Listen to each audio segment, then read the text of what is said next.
Welcome to my 10th presentation for the team of purchase and contract professionals, and topic is how do we negotiate grand castings logically.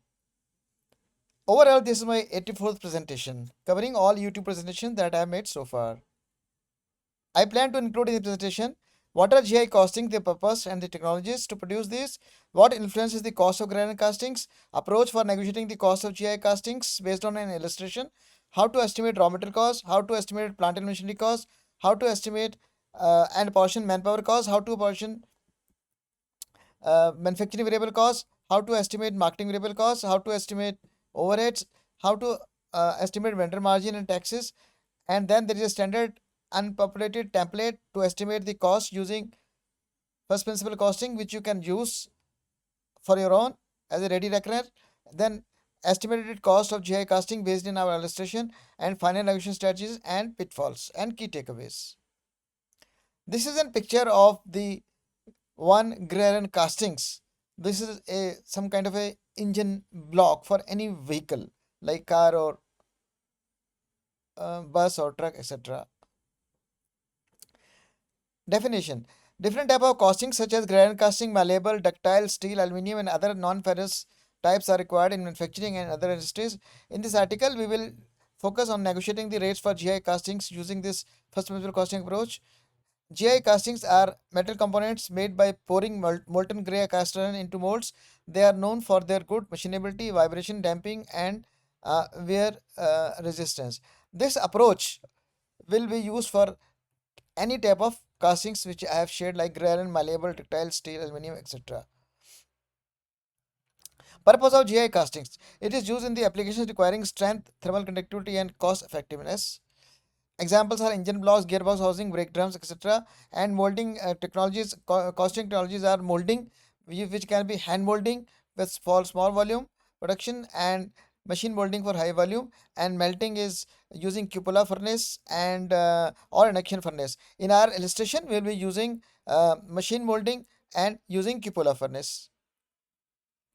Now, these are the main three parameters which influence the costing, which I'll be taking the cost one by one: raw material cost, plant and machinery cost, tool, jigs and fixture cost, and of course there are other costs like material like manpower and overhead, etc., etc.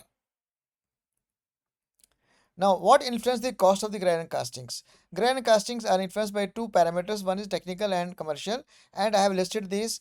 For example, in the technical parameters, there is size in terms of dimensions, thickness, design complexity, and weight, and grade specification. There are different grades of the castings, quality requirements like tensile strength, hardness, etc. Manufacturing technology I already discussed, and patent tooling cost. And commercial aspects are like quantity, number of pieces, rates of raw materials like pig iron, scrap, etc., skill, labor availability and rates, and competition and payment terms, etc. Now, approach for negotiating grade and castings. Different type of castings are required in manufacturing as already shared, and here we will be focusing only on the grade and castings. And exactly similar approach can be used for other type of castings. The first principle costing elements include raw materials, plant and machinery, tools, jigs, fixtures, manpower, manufacturing variable, marketing variable, overhead margins, and taxes. Who should negotiate costings? A team of competent professionals having the necessary skills. Out of the 40 skills I had listed in my ninth vlog presented on 11th April, they need to negotiate these rates and terms. Now, the first element is the raw material costing, and here I have shown the picture of the pig iron, and there are other raw materials also. Key raw materials are pig iron, scrap, additives, fluxes, cokes, additives, binders, etc., depending on the design of the casting. And coke is of course used here as a for melting. Assumption in our first illustration are that let's assume that from the vendor whom we are going to buy, let's say that uh, the production is 300 metric tons in the foundry, and there is a budgetary estimate of raw material consumption of budgetary or actual estimate of 1200 lakhs, so say rupees 12 crores. I'm giving an example in Indian context. And let's assume that yield is say 80 to 90% depending on the design of the gating, riser, etc. and the losses.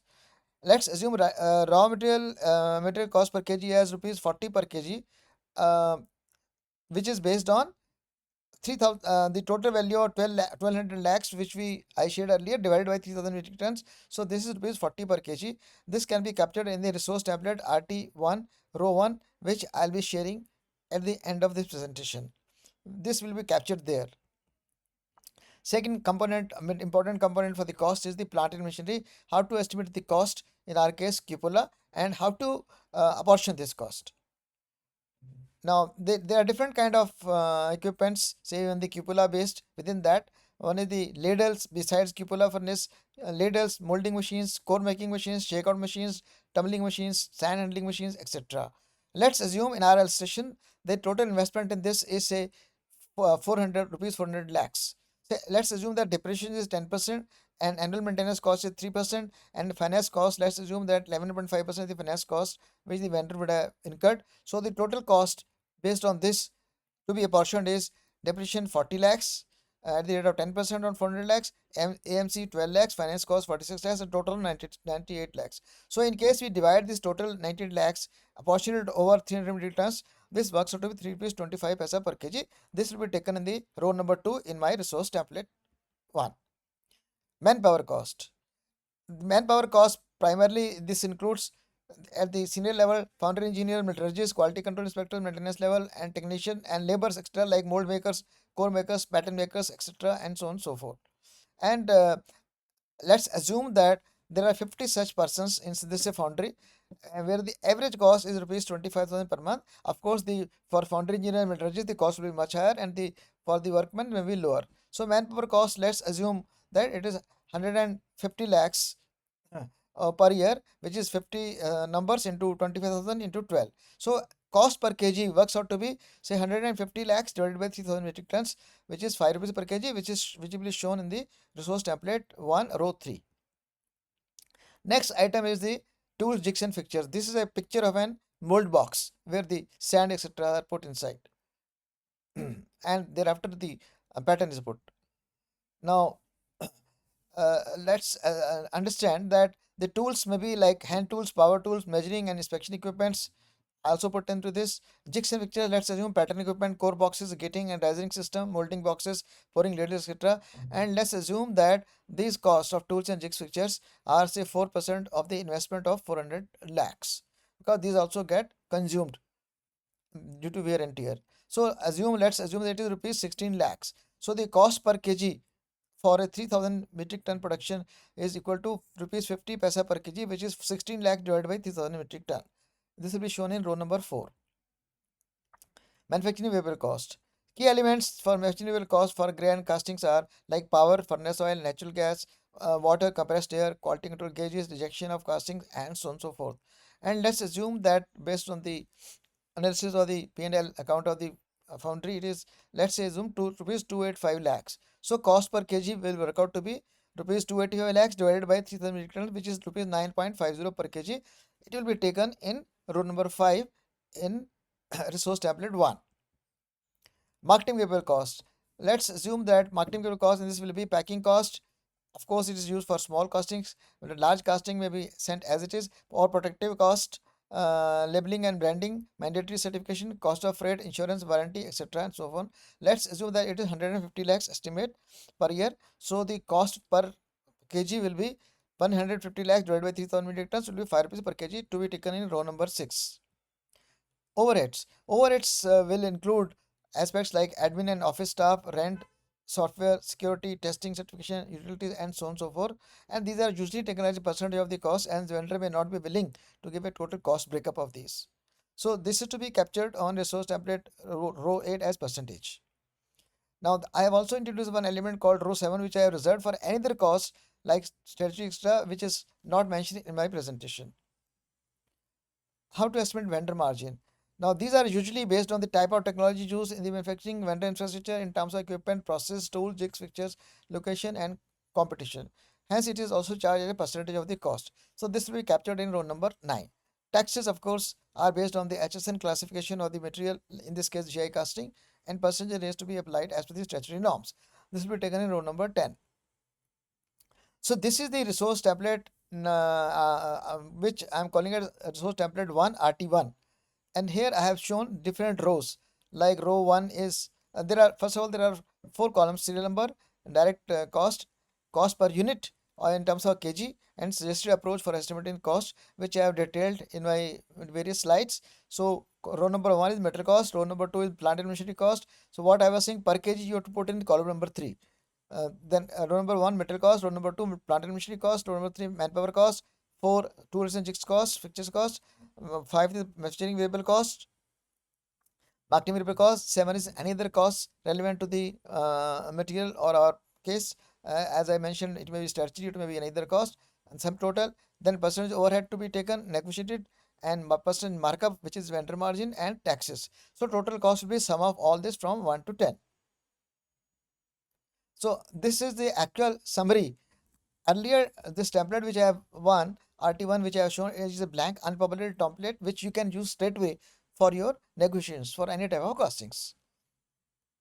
Now, so if you add up all this cost which I have mentioned in my earlier slides, so raw material cost is 40, plant and machinery cost is 3 rupees 25 paisa per kg, manpower cost 5 per kg, tools and fixture cost 50 paisa per kg, and so on and so forth. All this add up to subtotal of at the end of row number 7 rupees 63.25 per kg. Let's assume overheads as percentage, vendor margin as percentage, taxes extra. So total landed cost of this grain costing will be rupees 63.25 per kg plus overhead plus vendor margin plus taxes, depending on the grade of the casting to be taken and the size of the casting. Final negotiation strategy. So far what I have shared is our own estimate of the cost based on the first principle costing. Now let's look at the final negotiation strategy. Number one, post RFQ evaluation, conduct a two-part comparative analysis of the vendor's offers. One is the technical evaluation, and second, the commercial evaluation, which includes the rates, payment terms, and contractual conditions, and assess each vendor's financial stability. In the first point, evaluate vendor's technical infrastructure and capability. Number two is the vendor negotiation process. Each vendor is to be invited into the shortlisted vendors to be invited in the negotiation meeting, and based on the comparative bid charts which are there and first principle costing, this discussion is to be held with the vendor while keeping the other vendors cost absolutely confidential. The outcome will be this structured approach will ensure a transparent data driven negotiation process that fosters mutual value creation and win-win outcomes. Pitfalls in negotiations.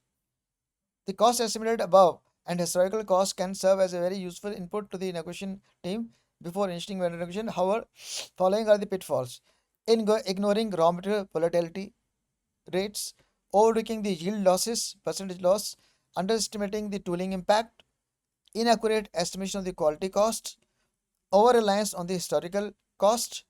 When you wish to see what is the rate at which we purchased such or similar casting earlier, ignoring capacity constraints, neglecting the tolerance needs, particularly in the case of a complex design, there are tight tolerances required in terms of the thickness, etc., or distances, then misjudging the freight and packaging costs, and inadequate specification clarity.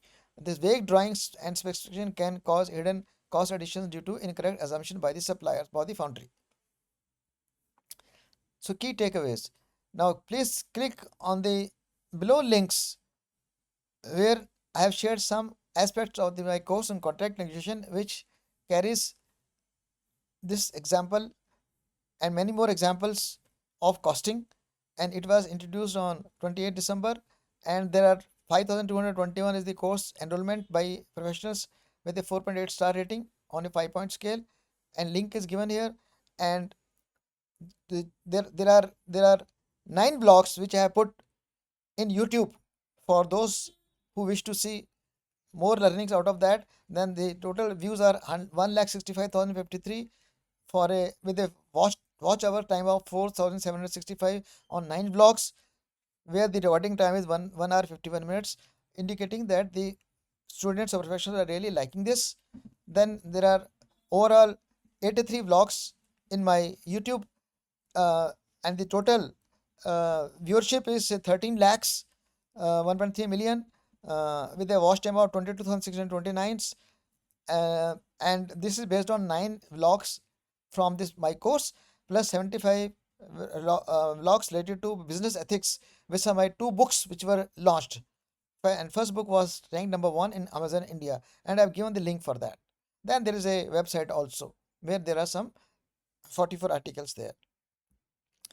Thank you very much and happy learning.